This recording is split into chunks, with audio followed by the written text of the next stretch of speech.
Okay, so a triangle with angle measures 30, 60, and 90. So first, this is definitely looking like it's testing the 30, 60, 90 triangle. And remember, you should have the side proportions memorized. This would be x root 3, and hypotenuse is 2x. So this is saying that 18 plus 6 root 3 is equal to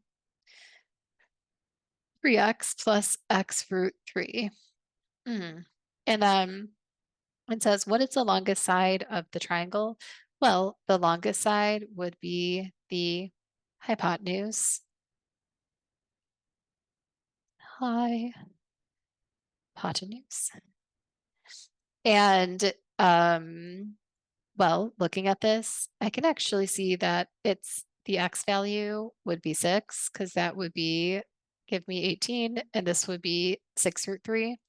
So this would be 2 times 6, which is 12. So the longest side would be 12. This would be 6, and this would be 6 root 3. So you see, that's a really good one at testing the properties of the 30, 60, 90 triangle.